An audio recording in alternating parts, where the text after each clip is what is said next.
예, 오늘 본문 우리 고린도전서 4장 우리 14절부터 우리 21절 말씀을 중심으로 나를 본받는 자가 되라. 나를 본받는 자가 되라 하는 제목으로 우리 함께 은혜를 나누기를 소원합니다. 바울은 고린도 교회 성도들에게 우리 앞에서 굉장히 강하게 책망을 합니다. 나는 비천하고 또 약하고 가난하지만은 너희들은 부유하고 존귀하고 부요하다. 그러면서 자기는 세상의 만물의 찌꺼기같이 됐다. 그러면서 저도 설교하면서 바울이 책망을 이렇게 들으면서 얼마나 참 부끄러운지. 근데 바울이 이렇게 강하게 책망하면서 고린도 교회 성도들에게 이렇게 말씀하고 있습니다. 내가 너희를 부끄럽게 하려고 이것을 쓰는 것이 아니라 민망하게 하려고 좀 부끄럽게 하려고 이렇게 책망하는 것은 아니다. 물론 우리가 때로는 책망을 듣고 부끄러움을 느끼고 우리가 변화되는 거 필요합니다. 그러나 부끄러움을 느끼게 하는 그것만으로 끝나면 안 되죠. 거기에 목적이 있는 것이 아니라 오직 너희를 사랑하는 자녀같이 권하여 하려 하는 것이라. 바울은 책망하면서도 뭘 잃지 않는다고요? 사랑하는 자녀같이. 참 책망하면서 우리가 사랑을 잃어버릴 수 있는데 바울은 그렇지 않았습니다. 책망하면서도 사랑의 관계 속에서 책망합니다. 사랑이 없는 책망은 거부감을 느끼죠. 그래서 요즘 우리 젊은이들이 하는 말이 있습니다. 부모는 교과서가 아니라 참고서다. 부모가 살아온 인생을 참고는 할지언정 그저 교과서처럼 꼭 그렇게 살아야 되고 본을 받아야 되는 건 아니다. 이렇게 이야기한다 그러는데 사실은 이 말은 참 서글픈 말이죠. 근데 바울은 고린도 교회 성도들을 책망하면서 바울이 복음을 위해서 살았던 그 삶을 너희들도 또한 그렇게 살기 원한다. 나는 이렇게 사는데 너희들은 그렇게 살아도 되겠어? 이렇게 휠체가는 그걸 끝나는 것이 아니라 권면하면서 너희도 그리스도를 본받는 삶을 살면 좋겠다.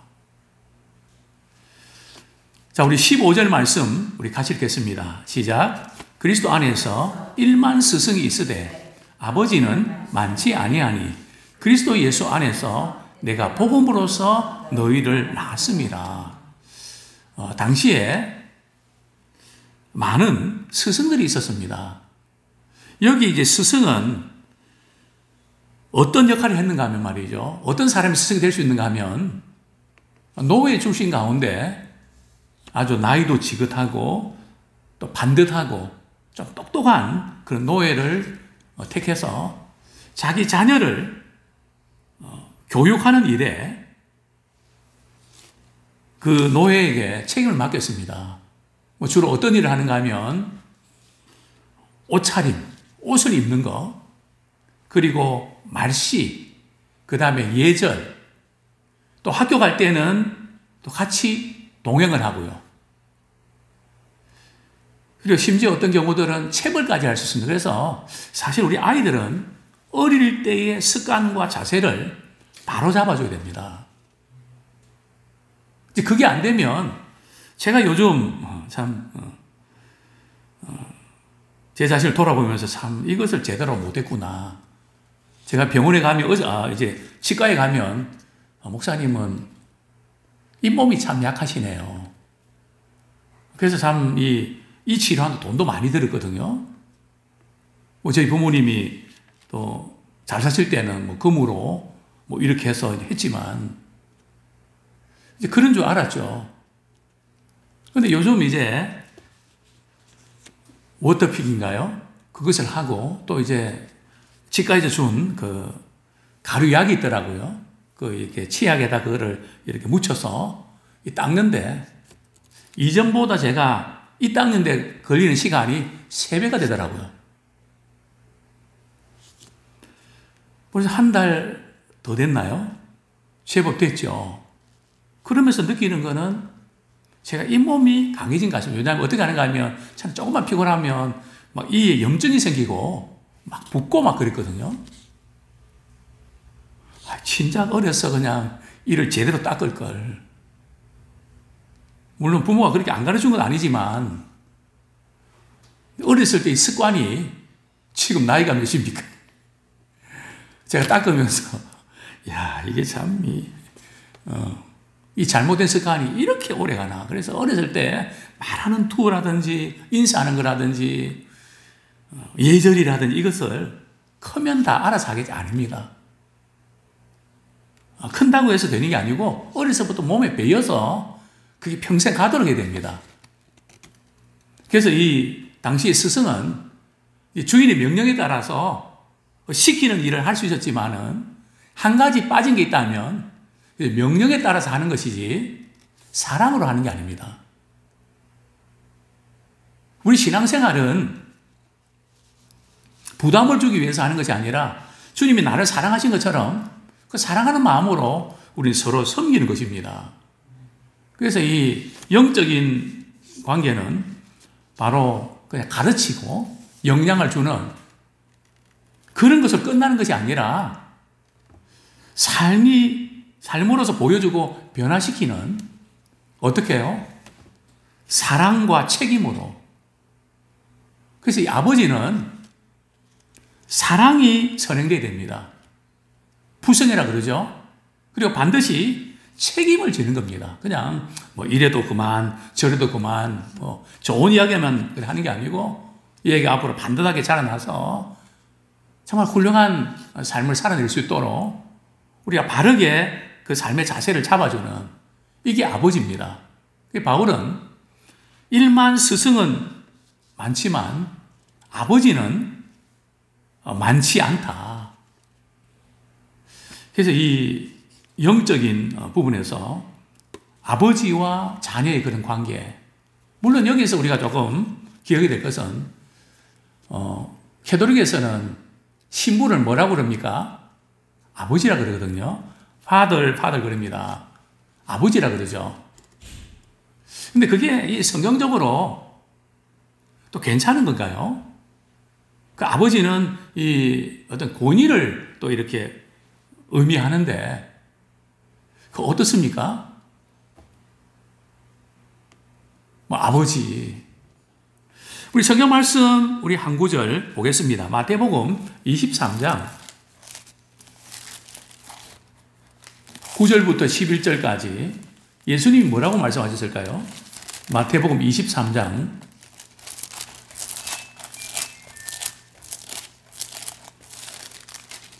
9절부터 11절까지 우리 같이 한번 읽겠습니다. 시작. 땅에 있는 자를 아버지라 하지 말라. 너희의 아버지는 한 분이시니 곧 하늘에 계신 이시니라. 또한 지도자라 칭함을 받지 말라. 너희의 지도자는 한 분이시니 곧 그리스도시니라. 너희 중에 큰 자는 너희를 섬기는 자가 되어야 하리라.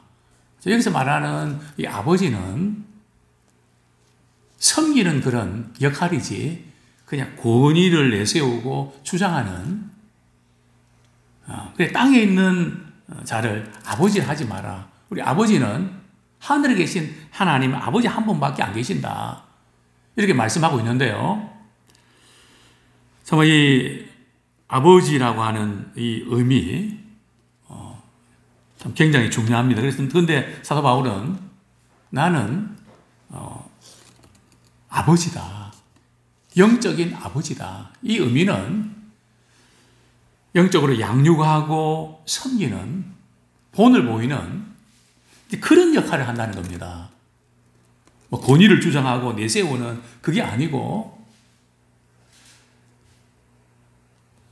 그리스도 예수 안에서 내가 복음으로서 너희를 낳았다. 복음으로 나왔다는 것은 복음을 통해서 예수의 생명을 가지겠다는 거죠. 그래서 교회는 생명을 가진 자가 생명을 낳는 겁니다. 그래서 바울은 고린도 교회 성도들 향해서 복음으로서 내가 너희를 낳았다. 또 바울은 갈라디아서죠.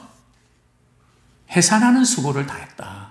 낳김에 끝나는 것이 아니라 키우는 거 얼마나 힘듭니까? 복음으로 해산의 수고를 다하는 것처럼 양육하고 책망하고 그러면서 믿음이 자랄 수 있도록 뒷받침을 하는 그렇습니다. 우리가 섬기는 교회 또 가정 이런 영적인 아버지와 자녀의 그런 관계 늘 목회자는 그 성도들을 위해서 이름을 불러가면서 늘 기도하는 또 어떤 때는 영적으로 잘못할 때는 또 책망도 받고 또 고침받고 그런데 제가 목회하면서 늘 이제 안타까운 것은 혹시 이제 믿음 생활 하다가 이게 또 실족해 될까봐 저렇게 하면 안 되는데 바로 이렇게 해야 되는데 그래서 저는 오래 참거든요. 바로 그때그때 이야기를 해줘야 되는데 오랫동안 참았다가 한마디 합니다. 근데 바로 잡으려고 그러면 시험 들어 교회 떠나거든요. 그럴 때마다 늘 마음에 두 가지가 안타깝습니다. 하나는 비록 적은 교육이지만 매일 목회자가 성도 이름을 불러가면서 자녀들까지 계속 기도하면서 그것이 얼마나 영적인 자산인지 아냐. 늘 목회자가 성도들 위해서 또 구역장님이 또 우리 장로님들이 또 중보기도 하시는 분들이 그 영혼을 위해서 기도하고 또 때로는 책망하고 그러면서 우리 믿음이 자라는데 그것을 견디지 못해하는 그런 부분 때문에 걱정도 됩니다. 물론 더 잘할 수도 있겠죠. 그러나 이 관계들, 신앙은 설교를 듣는다고 좋은 설교를 듣는다고 잘하는 게 아니고요. 영적인 관계가 형성돼야 잘합니다. 마치 우리 태아에 아이가 생기면 모든 것이 균형 잡히게 자라는 것처럼 교회라는 공동체 속에서 예배를 드리면서 믿음이 자랍니다. 저는 참 안타까운 것이 성경에는 대면 예배, 비대면 예배가 없습니다. 예배지. 무슨 비대면 예배입니까? 예배는 교회에 나와서 믿음의 성도들이 함께 모여서 드리는 예배입니다. 정부에서 비대면 예배 드린다고 해서 우리가 비대면 예배 드립니까? 아닙니다. 우리는 하나님 아버지께 예배 드리는 것이지 정부를 위해서 드린 게 아닙니다. 물론 우리 방역수칙을 지키면서 또 남에게 피해를 끼치면 안 되죠. 어쨌든 우리는 이 중심, 영적인 이 중심을 잘 지키고 우리의 모델은 예수 그리스도를 본받는 것입니다. 오늘 본문 우리 16절 말씀 같이 읽겠습니다. 시작. 그러므로 내가 너희에게 권하노니 너희는 나를 본받는 자가 되라. 바울이 고린도 교회 성도들에게 어떻게 이렇게 말을 할 수 있습니까? 너희는 나를 본받는 자가 되라. 너희는 나를 본받는 자가 되라. 뭘 본받는 자가 되라는 걸까요? 바울의 신앙이 그렇게 완벽하고 흠이 없는 걸까요? 바울도 한때는 예수 믿는 사람들을 박해하고 죽이고 스데반 돌로 칠 때에 옷을 맞았던 그런 사람 아닙니까? 바울 역시 나는 죄인의 개수라고 말하지 않습니까? 그럼에도 불구하고 바울이 너희는 나를 본받는 자가 되십시오. 뭘 본받으라는 의미일까요? 우리 성경 말씀 우리 한 구절 읽도록 하겠습니다. 우리 고린도전서 11장 1절. 고린도전서 11장 1절 같이 읽겠습니다. 시작. 내가 그리스도를 본받는 자가 된 것 같이 너희는 나를 본받는 자가 되라. 그러니까 바울이 고린도 교인들 향해서 너희는 나를 본받는 자가 되라 하는 의미는 내 어떤 인간적인 바울을 본받는 자가 되라는 그런 의미가 아니고요. 내가 예수 그리스도를 본받는 것처럼 너희도 그런 면에서 나를 본받는 자가 되라는 겁니다. 그러니까 우리의 신앙의 모델은 예수 그리스도를 닮는 것입니다. 그분을 본받는 것입니다. 그런데 언제부터인가 이 부분을 흔들어 놓는 이상한 루머가 돌기 시작했습니다. 한국교회에. 그 루머가 뭔가 하면 예수님이니까 말씀대로 사는 것이지 우리같이 세상에 먹고 살기 힘든 사람들이 어떻게 말씀대로 살 수 있냐? 어떻게 예수님처럼 살 수 있냐? 이런 말을 하는 것입니다. 이 말이 틀린 말입니까? 맞는 말입니까? 틀린 말은 아닙니다. 예수님은 하나님이시고 그래서 말씀을 온전히 이루신 분이십니다. 또 우리가 예수님처럼 될 수 있나요? 우리가 예수님처럼 될 수 없습니다. 그런데 문제는 우리는 예수님처럼 될 수 없으니까 예수님의 말씀도 안 지켜도 주님이 이해해 주시고 예수님을 닮을 필요가 없다는 쪽으로 자꾸 가고 있다는 거죠. 아닙니다. 우리는 예수님처럼 될 수 없지만 예수님을 닮아야 됩니다. 우리가 이걸 놓치면 안 된다는 거죠. 우리가 어떻게 말씀대로 살 수 있습니까? 우리 그 말을 하면서 말씀대로 살 필요가 없다는 쪽으로 가면 안 된단 말이죠.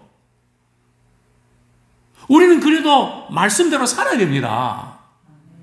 근데 이 기준을 자꾸 지금 흔들어 놓고, 그러니까 자기식으로 신앙생활하고, 좀 누가 신앙의 선배가 말이죠. 집사님, 권사님, 이렇게 하면 좋겠습니다. 그러면, 네, 제가 부족했네요. 제가 그렇게 살도록 애를 쓰겠습니다. 좋은 말씀 좀 감사합니다. 이래야 되는데, 그렇게 하나요? 내 신앙은 내가 알아서 합니다. 왜 나에게 그런 말을 합니까? 그러지 않나요? 우리가 교회에서 신앙생활 하는 것은 정말 예수님을 본받는 분들, 물론 그분이 실수도 있고 허물도 있지만 그 예수님을 본받으려고 몸부림치는 우리는 그것을 본받아야 됩니다. 거기에 초점을 맞춰야 됩니다. 그래서 바울은 내가 그리스도를 본받는 것처럼 너희도 그렇게 본받는 자가 되라. 바울은 사랑으로 또 섬김으로 고난에 참여함으로 희생함으로 주님 가신 그 길을 나도 걸어가기를 원한다고 하는, 바울은 고난당하면서도 내가 예수 믿고 내가 주님을 이렇게 일했는데 왜 이렇게 고난당하냐 이러지 않고요. 바울은 아예 나는 그리스도가 당하신 그 고난에 참여하길 원한다. 그리스도 당하신 고난을 내 삶의 복음을 위하여 그 고난을 나도 당하고 싶다는 겁니다. 우리는 그리스도의 고난에 참여해야 됩니다. 예수님 말씀하셨습니다. 베드로 전서인가요? 예수님이 십자가에 고난 당하신 것은 우리도 그 자체를 본받아서 그대로 따라오려고 우리에게 그걸 보여주신 겁니다. 그래서 우리는 뭐 다른 것 부족한 거 많지만 예수 그리스도를 본받으려 몸부림치는 이것을 우리 자녀들에게 보여주길 원합니다. 어떻게 보면 좀 심한 것 같지만 정말 우리 어머님은, 우리 아버님은, 우리 할아버지는, 할머니는 정말 예수님 닮으려고 애를 쓰는데 나도 언젠가 그 우리 할아버지 할머니처럼 부모님처럼 참 예수님을 본받는 자가 되어야겠다. 돌아가신 후에도 정말 본받는 것을 자랑하고, 우리 부모님은 이렇게 하셨습니다. 참 이렇게 주님을 사랑했습니다. 자녀는 부모를 본받아야 정상입니다.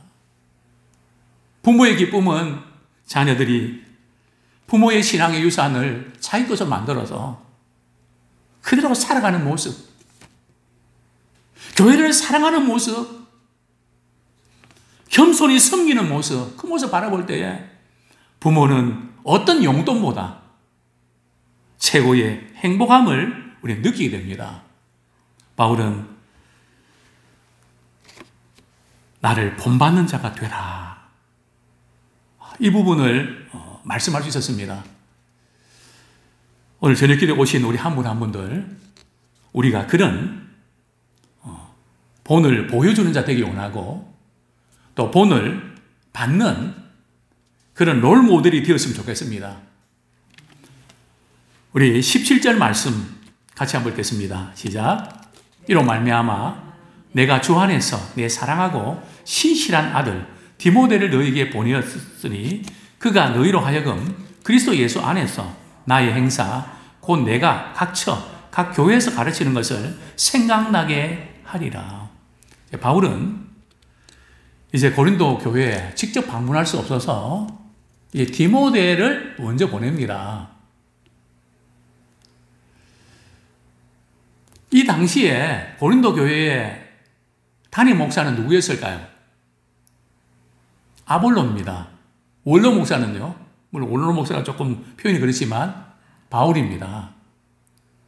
그래서 바울은 어제 우리 말씀 읽었던 것처럼 이렇게 권면하고 있죠.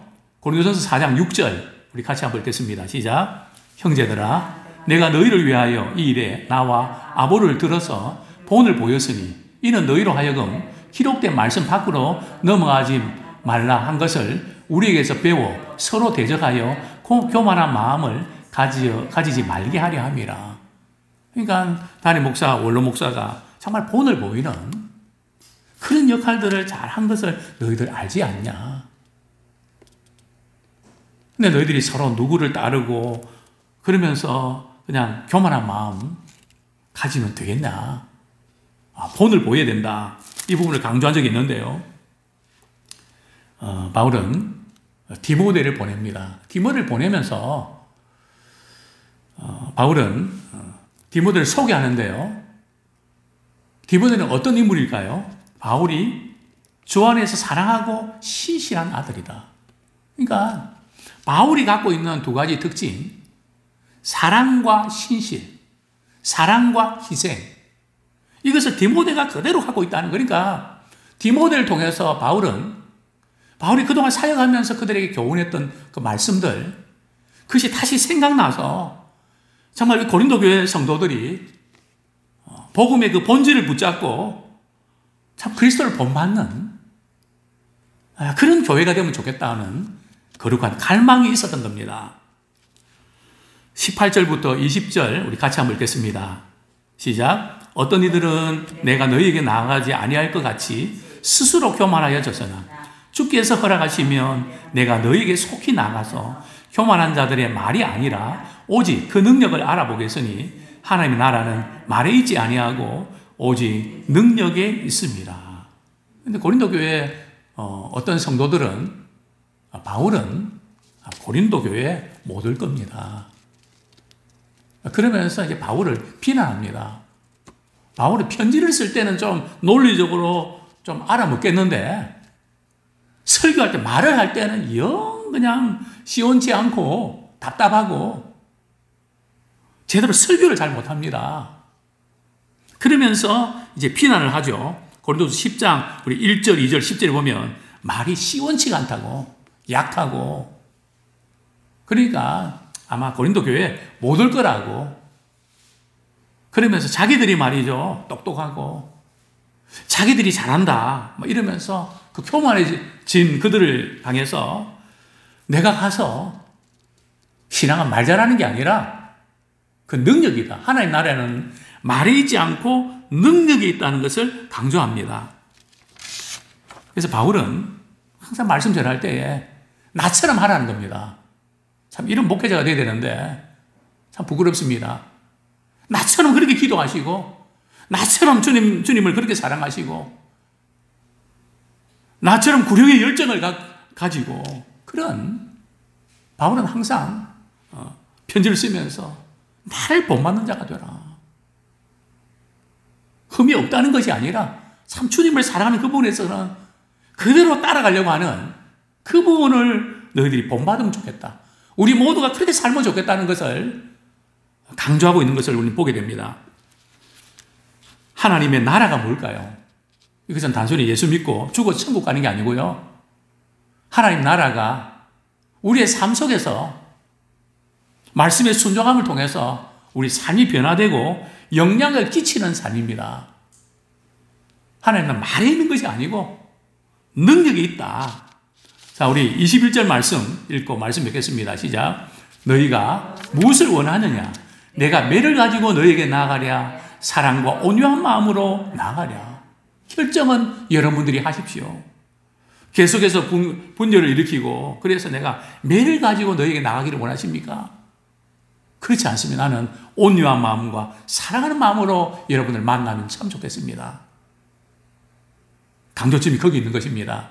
아무쪼록 우리는 그리스도를 본받는 자가 되고 또 우리는 자녀들에게 우리 또 손주들에게 정말 예수 그리스도를 사랑하는 마음 본받는 그 삶을 이렇게 아이들에게 보여주고 또 영향을 끼치게 해서 언젠가 우리 이 세상 떠나지만은 정말 주님을 닮는 예람교회 그런 거거든요.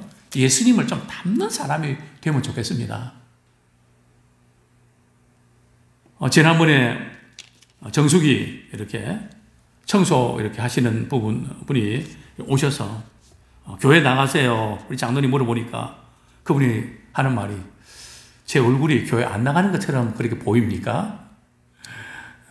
그렇게 말했던 게 생각이 납니다. 우리 예수 믿는 사람들은 뭔가 표정과 말과 모든 면에서 정말 우리 안에 예수의 향기가 드러나는 정말 우리는 다른 어떤 것보다 예수님 닮고 싶은 그런 목회자예요. 평신도요. 부모요. 우리 할아버지, 할머니가 되기를 축원합니다.